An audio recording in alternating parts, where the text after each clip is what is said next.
அனுஷ்கா, என்னடி சக்தி எதுவுமே பேசாம போயிட்டாரு? நீ அவர் கவனிக்கல, ஆனா நான் அவர் கவனிச்சேன். இப்ப நான் பேசினதை பார்த்துட்டு சக்தி எதுவுமே ரியாக்ட் பண்ணல. சோ அவர் மனசுல நான் இருக்கிறது கன்ஃபார்ம். இங்க பாருங்க, இன்னைக்கு நைட் நான் தூங்கும் போது நீங்க கை கால் அமைக்க விடணும், புரிஞ்சுதா? சரி தானே. டேய், ஏன்டா இதெல்லாம் அவகிட்ட காட்டிக்கிட்டு? டைம் ஆயிடுச்சு, போய் வேலையை பாரு. போடா. ஆனா இருனே, உன்னை பத்தி பெருமையா சொன்னா பிடிக்கவே பிடிக்காதே. ஆனா ஒண்ணுனே, நீ செஞ்சதை பார்த்து அன்னி கண் கலங்கிட்டாங்கண்ணே.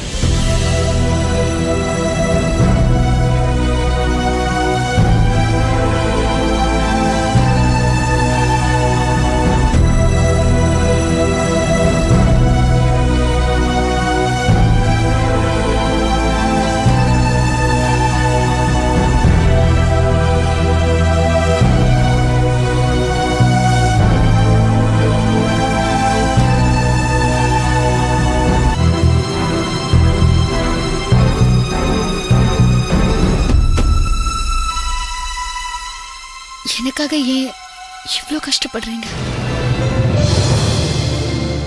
நீ குணமாகணும்னு இஷ்டப்பட்டுதான் நான் இப்படி செஞ்சேன் நந்தினி. யாருக்காவது உடம்பு சரியில்லைன்னா எங்க அம்மா கோயிலுக்கு போய் சாமி கிட்ட வேண்டிப்பாங்க. உடனே அவங்களுக்கு உடம்பு சரியாயிடும். அவங்கள பார்த்து வளர்ந்தவனா, அதனாலதான் அவங்க செஞ்ச மாதிரியே நானும் செஞ்சிருக்கேன். நீயும் தங்கத்தோட டைரிய படிச்சிருப்ப. தங்கத்துக்கு உடம்பு சரியில்லாம போனப்ப அம்மா முருகனுக்கு காவடி எடுக்கிறதா வேண்டிக்கிட்டாங்க. காவடியும் எடுத்தாங்க. என்னோட வேண்டுதல்ல இப்ப அது ஒண்ணுதான் நிறைவேற்றல.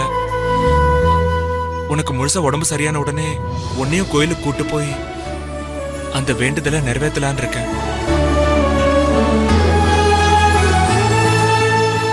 நீ எனக்கு முக்கியம் நந்தினி. நீ இங்கேயே இருக்கணும். நீ எந்த கஷ்டமும் படாம சந்தோஷமா இருக்கணும். அதுக்காக நான் என்ன வேணாலும் செய்வேன் நந்தினி. எங்க வீட்டை சந்தோஷமாக்க வந்த தேவதை நீ. உனக்கு ஒண்ணுனா பாத்துக்கிட்டு என்னால சுயநலமா இருக்க முடியாது. ரவுடி லட்சுமியோட சுயநலத்தால பாதிக்கப்பட்டவனா, தான் தங்கச்சி வாழ்க்கை நல்லா இருக்கணும்னு அவளை நம்பி இருந்த என்ன கருவேப்பிலை மாதிரி தூக்கி போட்டுட்டா. என்னால அப்படி இருக்க முடியல. உன்னை பார்த்தாலே நீ எனக்காக இந்த குடும்பத்துக்காக பட்ட கஷ்டம் என் கண்ணு முன்னால வந்து நிக்குது. நீ கஷ்டப்படக்கூடாது, நீ நல்லா இருக்கணும். இப்போ என்னால தானே உனக்கு இந்த அடிபட்டுச்சு. நான் மட்டும் கரெக்டா பைக்கை ஓட்டிருந்தா உனக்கு இந்த நிலைமை வந்திருக்குமா? இந்த நிலைமை உனக்கு வந்திருக்குமா? கண்ணை இமை காப்பாத்துற மாதிரி காப்பாத்த வேண்டிய உன்னை காயப்படுத்தி கஷ்டப்படுத்திட்டேன். இனிமே உனக்கு எதுவும் ஆகாத மாதிரி நான் பாத்துக்கிறேன். என் உயிரை கொடுத்தாவது உன்னை காப்பாத்துவேன். அந்த அளவுக்கு நான் உனக்கு நன்றி கடன் பட்டிருக்கேன். இப்படிப்பட்ட ஒரு நல்ல குடும்பத்துல என்ன தங்க வச்சு உறவுகளை பத்தி புரிய வச்ச உங்களுக்கு நான் நன்றி கடன் பட்டிருக்கேன் வெற்றி. சின்ன வயசுல இருந்து சித்தப்பாவோட வளர்ந்ததுனால தாய் பாசம்னால என்னன்னு தெரியாம வளர்ந்துட்டேன். இங்க வந்த உடனே எல்லாமே எனக்கு கிடைச்சது. அப்பா பாசம், அண்ணன் தம்பிங்க பாசம் எல்லாமே கிடைச்சது. எல்லாத்தையும் விட எனக்காக உயிரையே கொடுக்க நினைக்கிறேன் உங்களை மாதிரி நல்லவர் கிடைச்சிருக்கீங்க. நான் என்ன புண்ணியம் செஞ்சிருக்கேன்னு தெரியல. ஆண்டவன் தான் என்ன கொண்டு வந்து இங்க சேர்த்திருக்க. எத்தனை ஜென்மம் எடுத்தாலும் உங்களை நான் மறக்க மாட்டேன் வெற்றி.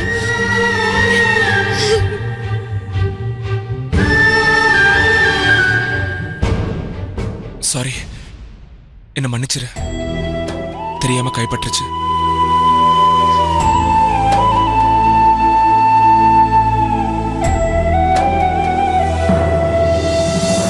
நீ எவ்வளவு பெரிய தைரியசாலி. நீ சின்ன குழந்தை மாதிரி அழலாமா? கண்ணை தொடச்சுக்கோ. நந்தினி, கண்ணை தொடச்சுக்கோ.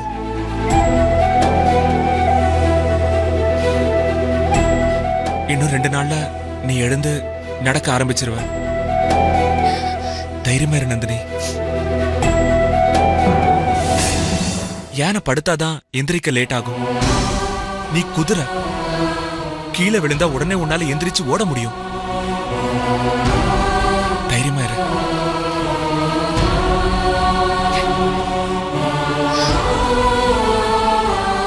தைரியமா இரு.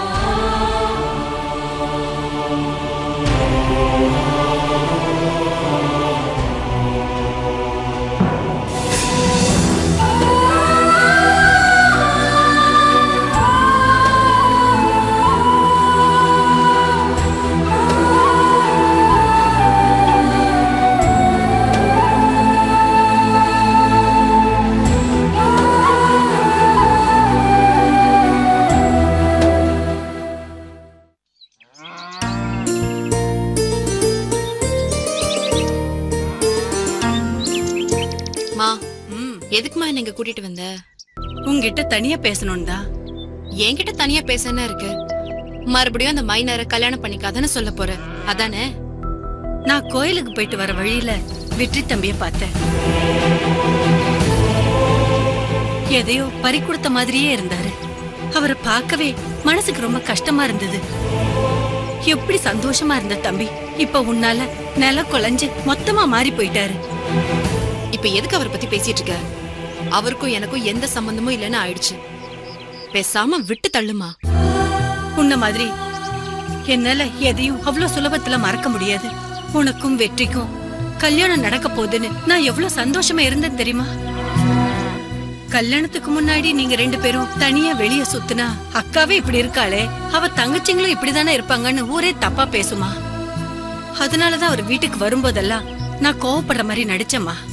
ஆனா அப்படி நடிக்கும்போது என் மனசு எவ்வளவு கஷ்டப்பட்டதுன்னு எனக்கு மட்டும்தான் தெரியும். ஆனா நீ உன் சுயநலத்துக்காக அவரை தூக்கி போட்டல. அத கூட பெருசா எடுத்துக்காம உன் மேல எவ்வளவு அக்கறையா பேசினாரு தெரியுமா? லக்ஷ்மி வாழ்க்கைய தொலைக்காம பாத்துக்கங்கன்னு கெஞ்சினாரு. அப்படிப்பட்டவரை நீ இழக்கணுமா? கொஞ்சம் யோசிச்சு பாரு லட்சுமி. அம்மா, இப்ப என் யோசனையே மோகனா வயிறு பெருசாகிறதுக்குள்ள அவ கல்யாணத்தை நடத்தணும். அது மட்டும்தான். அதனால அதுக்கு என்ன செய்யலாம்? மைனர் வீட்டுக்கு போய் மறுபடியும் எப்ப இந்த கல்யாணத்தை நடத்தலாம்னு கேட்கலாமா, இல்ல அவங்க சொல்ற வரைக்கும் காத்துட்டு இருக்கலாமான்னு யோசிச்சுட்டு இருக்கேன். இதுக்கிடையில வெற்றியை பத்தி பேசி என் நேரத்தை வீண் பண்ணாத. என்ன பேசுறடி நீ? உன் வாழ்க்கை வீணாக கூடாதுன்னு நான் பேசினா உனக்கு நேரம் வீணாகுதா? உனக்கு வெற்றியை பத்தி சரியா தெரியல. அதான் அவருக்கு வக்காலத்து வாங்குற மாதிரி பேசிட்டு இருக்கேன். லவ் பண்ணவனா குத்துக்கல் மாதிரி இருக்கேன். அவர் பொண்டாட்டியா நடிக்க யாரோ ஒருத்திய கூட்டிட்டு வந்து வீட்டுல வச்சிருக்கான். அந்த பொண்ணு நந்தினி அவ்வளவு லேஸ் பட்டவ இல்லம்மா.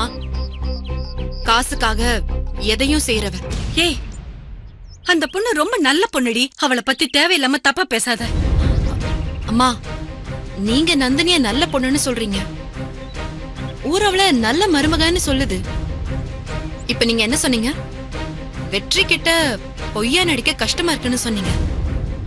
கொஞ்ச நேரம் பொய்யா நடிக்கவே உங்களுக்கு கஷ்டமா இருக்குன்னா, இத்தனை மாசமா எந்தவித கஷ்டமும் இல்லாம தன்னை நம்பினவங்க கிட்ட பொய்யா நடிச்சிட்டு இருக்கானா, உண்மையாவே வெற்றி கிட்ட பொண்டாட்டி மாதிரி நடந்துக்கிறான்னு தானே அர்த்தம். அவ நல்லவளே இல்லம்மா. இத பாரு, ஒரு பொண்ண பத்தி அபாண்டமா பேசாத. அது பெரிய பாவம். இங்க பாருமா, பாவம் பார்த்தா மத்தவங்க முன்னாடி நம்ம நிலைமை பரிதாபம் ஆயிடும். இப்போ வெற்றி ஒருத்தர் கூட இருக்காரு, நான் கட்டிக்கு போற மைனர் பல பேரோட இருக்காரு. இதுதான் அவங்க 2 பேருக்கும் நடுவுல இருக்கிற வித்தியாசம்.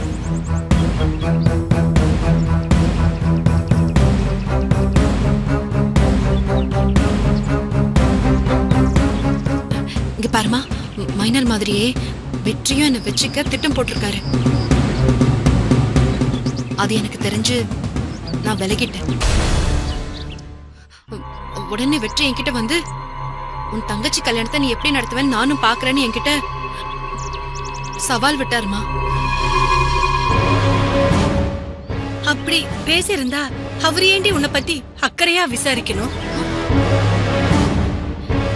இல்லம்மா, என்கிட்ட விட்டு சவால்ல ஜெயிக்கணும்ல.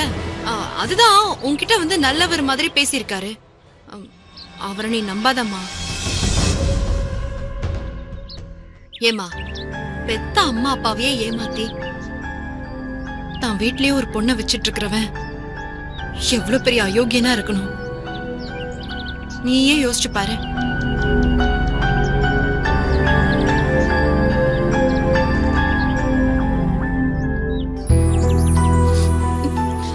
அவர் என்ன பத்தி, நம்ம குடும்பத்தை பத்தி பேசின பேச்செல்லாம் இன்னும் என் மனசுல அப்படியே இருக்கு.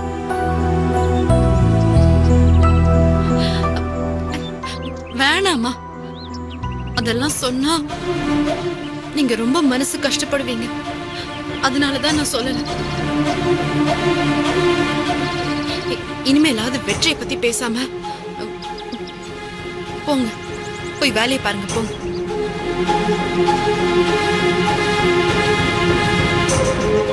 போமா, போய் சமைக்கிற வேலையை பார்ப்போம்.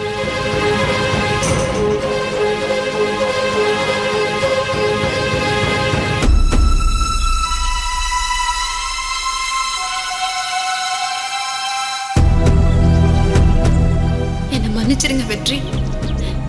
நீங்க எவ்வளவு நல்லவர்னு எனக்கு தெரியும். உங்களை மறக்கணும், நீங்க சொல்லாததெல்லாம் சொன்னீங்கன்னு எங்க அம்மா கிட்ட போய் சொன்னேன். இப்ப இது கஷ்டமா இருந்தாலும் பின்னாடி நீங்க நல்லா இருக்கணும். லவ் பண்ண 2 பேரும் கல்யாணம் பண்ணிக்கிட்டாதான் லவ்ல ஜெயிச்சதா அர்த்தம் இல்ல. தான் நேசிச்சவர் நல்லா இருக்க தன்னையே விட்டு கொடுக்கறதும் லவ்ல ஜெயிச்ச மாதிரி தான் அர்த்தம். நம்ம காதல் என்னைக்குமே வாழ்ந்துட்டு தான் இருக்கும் வெற்றி.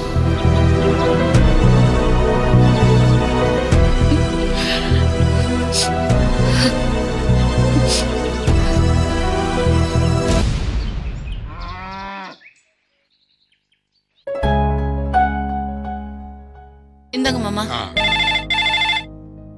அம்மா போன் அடிக்குதுமா, யாருன்னு கேளு. சரிங்க மாமா.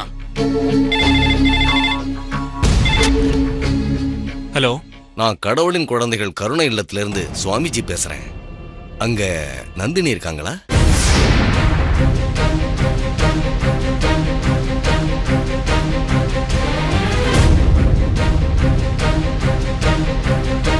Hello hello hello.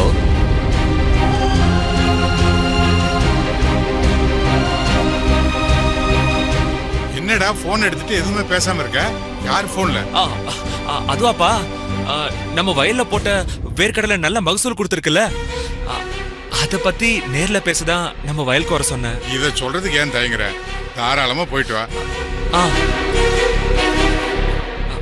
சுவாமிஜி, நான் ஒரு நம்பர் சொல்றேன். அந்த நம்பருக்கு ஃபோன் பண்ணா அவங்க கிட்ட நீங்க பேசலாம். சொல்லுங்க.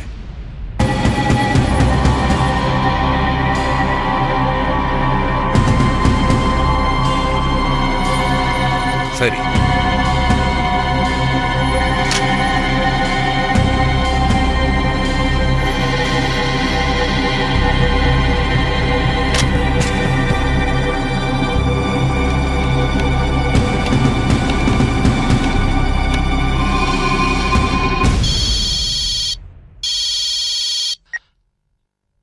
சுவாமிஜி, நான் வெற்றி பேசுறேன்.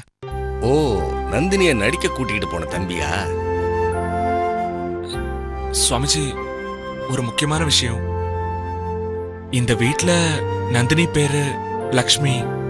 இனிமே அவளுக்கு ஃபோன் பண்றதா இருந்தா இந்த நம்பருக்கே ஃபோன் பண்ணுங்க. சரிப்பா, இனிமே இந்த நம்பருக்கே பேசுறேன். நந்தினி எப்படி இருக்கா? நல்லா இருக்கா. அவ எங்க பொண்ணு. அவகிட்ட பேசி ரொம்ப நாளாச்சு. அவகிட்ட போனை கொஞ்சம் கொடுக்க முடியுமா?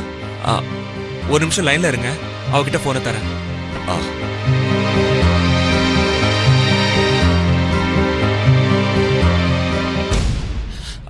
நந்தினி, சென்னையில இருந்து சுவாமிஜி பேசுறாரு. சுவாமிஜி? மெதுவா. சுவாமிஜிக்கு எப்படி உங்க நம்பர் தெரியும்? லேண்ட்லைனுக்கு ஃபோன் பண்ணாரு. நான் தான் என்னோட நம்பரை கொடுத்து ஃபோன் பண்ண சொன்னேன். ஹலோ சுவாமிஜி. நந்தினி, அம்மா எப்படிமா இருக்க? உன் குரலை கேட்டு எவ்வளவு நாளாச்சு. நான் நல்லா இருக்கேன். நீங்க எல்லாரும் எப்படி இருக்கீங்க? நாங்க எல்லாரும் நல்லா இருக்கோம். நீதாம்மா ஒரு ஃபோன் கூட பண்ண மாட்டேங்கிற. இங்க பசங்க எல்லாரும் உங்ககிட்ட பேசணும்னு ஆசைப்படுறாங்க. நம்ம திவ்யா இருக்கல்ல, அவ ஏதோ ஒரு கனவு கண்டாளாம். அத உங்ககிட்ட சொல்லணும்னு 2-3 நாளா துடிச்சுக்கிட்டு இருக்கா. கனவு கண்டாளா? மறுபடியுமா? என்ன கனவு? போன் திவ்யா கிட்ட கொடுங்க. அவ கிளாஸ்ல இருக்காம்மா, அப்புறமா பேச சொல்றேன். சரி, நீங்களாவது சொல்லுங்க, திவ்யா என்ன கனவு கண்டா? அவ கண்ட கனவு பழிச்சுக்கிட்டே இருக்குமா. ஏற்கனவே உனக்கு கல்யாணம் நடக்காதுன்னு அவ கனவு கண்டா. அதே மாதிரியே நடந்துச்சு. இப்போ உனக்கு உண்மையிலேயே கல்யாணம் ஆகி குழந்தை பிறக்கிறதா கனவு கண்டிருக்கா நம்ம திவ்யா. எனக்கு குழந்தை பிறக்கிற மாதிரியா? ஆமா ஆமா, நீ எவ்வளவு நல்ல பொண்ணு. இந்த ஆசிரமத்துக்கு நீ எவ்வளவு உதவி செஞ்சிருக்க. பசங்க எல்லாரும் உன்னை பார்க்கணும்னு சொல்லிக்கிட்டே இருக்காங்கம்மா. நான் அவங்க கிட்ட நந்தினி கல்யாணம் பண்ணிக்கிட்டு புருஷன் வீட்டுக்கு போயிருக்கா, இன்னும் கொஞ்ச நாள்ல குழந்தைய பெத்துக்கிட்டு உங்களோட விளையாட விடுவான்னு சொல்லியிருக்கேம்மா. எதுக்கு பசங்க கிட்ட போய் சொன்னீங்க சுவாமிஜி? அவங்க மனசுல எதுக்கு தேவையில்லாம ஆசையை வளர்த்துக்கிட்டு? இத பாருமா, ஒரு பொண்ணு முழுசா முழுமை அடையிறது அவ தாய்மையில தான் இருக்கு. நீ பாட்டுக்கு உதவி செய்யறேன்னு அங்கேயே தங்கி இருந்து உன் வாழ்க்கைய தொலைச்சிடாதம்மா. உனக்குன்னு ஒரு துணை வேணும். நீ அங்கேயே இருந்துடாம ஒரு நல்லவனா பார்த்து கல்யாணம் பண்ணிக்கிட்டு வாழ்க்கையில செட்டில் ஆகிற வழிய பாருமா. இப்ப எதுக்கு அதை பத்தி எல்லாம் பேசிக்கிட்டு? உன்னை புரிஞ்சுக்காம உன்னை விட்டுட்டு போனானே சக்தி, அவனை ரோட்ல ஒரு பொண்ணோட நான் பார்த்தேம்மா.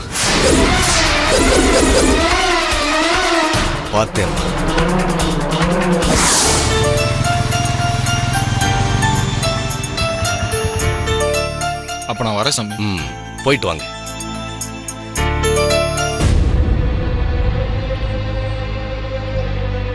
அனுஷ்கா, நீ இங்கே இரு, நான் இதோ வந்துடுறேன்.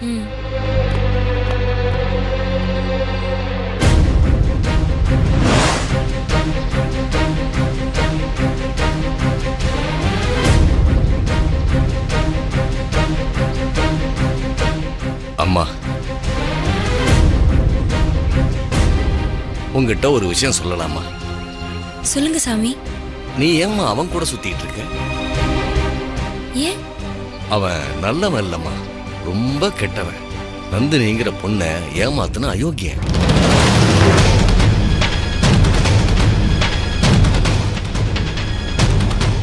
அவரை பத்தி தப்பா பேசுறதுக்கு நீங்க யாரு?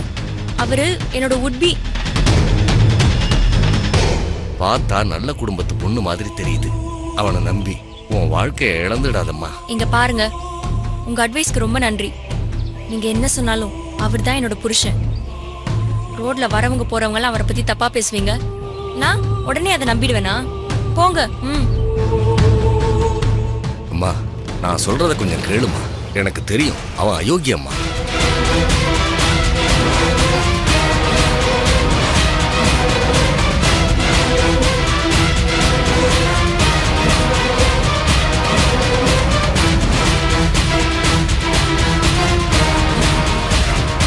நான் சொல்றத கொஞ்சம். நீங்க சொல்ற எதையும் நான் நம்ப மாட்டேன். நீங்க கிளம்பலாம். நீங்க போலான்னு சொல்லிட்டேன்.